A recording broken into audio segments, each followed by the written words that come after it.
Chers amis, chères sœurs, chers frères, nous commençons ce message de nouvelles de la Fédération en souhaitant un joyeux anniversaire à nos voisins de la Fédération belgo-luxembourgeoise. En effet, c'est en 1921 que l'Église adventiste a pu s'organiser en Belgique, et cela après un travail audacieux mené par de courageux pionniers. Nous nous associons à ce centenaire en priant pour nos frères et sœurs de Belgique et du Luxembourg. Cette fédération, qui couvre 2 pays et plusieurs langues, principalement le français et le flamand, compte plus de 2800 membres et fait face à des conditions de réunion dues à la présence de la Covid-19 beaucoup plus strictes que sur notre territoire. Pensons dans nos prières à ces églises qui n'ont pas pu, depuis plusieurs mois, rouvrir leurs portes.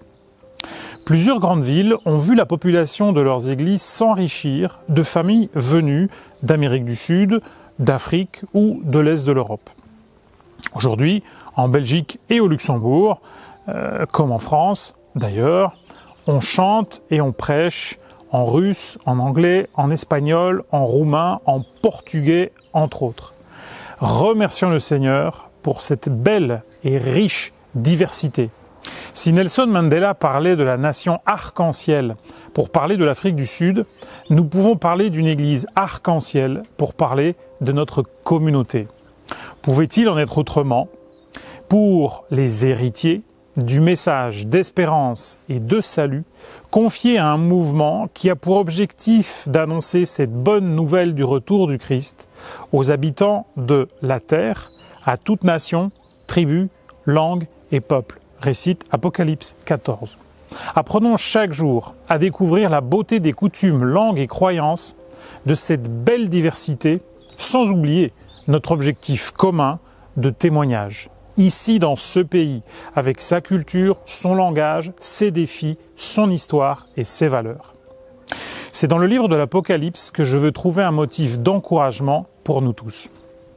En effet, le Nouveau Testament et l'Apocalypse utilisent souvent un terme pour parler de la victoire qui attend les élus après les tribulations de la fin des temps.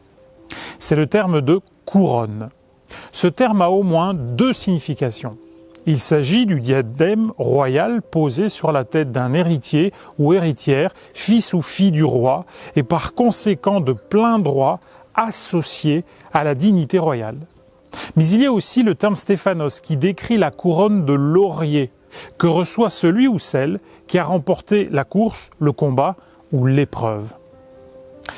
Je nous invite tous à nous inscrire dans ce double héritage, à accepter de recevoir cette promesse, celle de se découvrir enfant de Dieu, part intégrante de la famille de Dieu, dira Paul, mais aussi celle d'accepter le défi de persévérer dans la lutte, de refuser d'accepter le mal, l'injustice, la souffrance, comme lot de notre condition humaine. Soyons de ceux ou de celles qui refusent les compromis et la soumission aux iniquités et aux inégalités qui sont présentes dans notre société. Aurais-je caché dans ma maison ou aidé à fuir un résistant pourchassé ou un juif persécuté? Aurais-je secouru un esclave en fuite? Aurais-je nourri un huguenot ou un camisard affamé par les dragons du roi? Remontons ensemble encore beaucoup plus loin. Aurais-je caché 2 espions israélites envoyés par Josué pour surveiller ma ville Jéricho comme le fit Rahab? Ce mois-ci, nous voudrions attirer votre attention sur plusieurs sujets de prière et d'action. Avant tout, nous avons à cœur nos réunions de prière et groupes de prière, qui souvent se réunissaient le soir et, par conséquence du couvre-feu en vigueur, ne peuvent plus se réunir. Continuons à tisser et maintenir ce lien entre nous, simplement en nous téléphonant. Nourrissons ce réseau de soutien des projets de l'Église, des plus seuls, des plus touchés par cette période d'urgence sanitaire. Préparons-nous à nous retrouver dès que les conditions le permettront, afin de vivre ou de revivre cet esprit de communion au travers du lien de la prière. Le département de la jeunesse, la Fédération et ADRA France veulent se soucier particulièrement des étudiants seuls et souvent en grande précarité. Je leur lance cet appel. Tournez-vous vers votre responsable jeunesse locale ou, si c'est possible, vers le responsable de votre antenne ADRA locale. Nous avons ensemble prévu un système d'aide spéciale pour vous.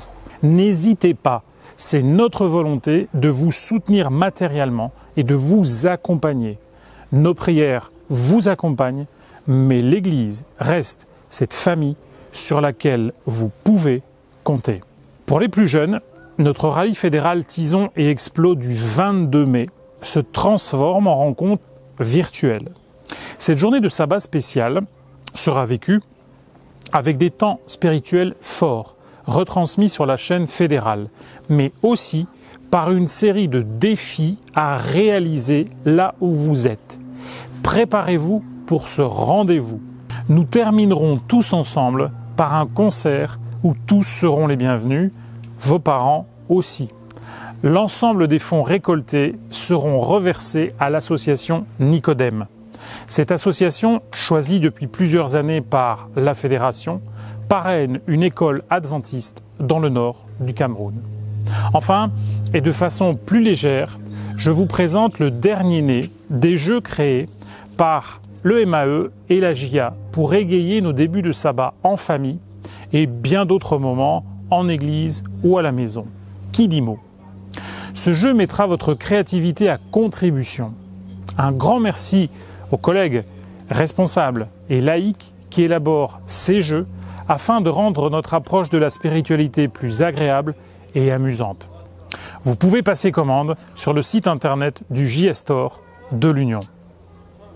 Terminons avec cette très belle bénédiction de Paul dans Romains au chapitre 15. Que le Dieu de l'espérance vous remplisse de toute joie et de toute paix dans la foi, pour que vous abondiez en espérance par la puissance du Saint-Esprit. Amen.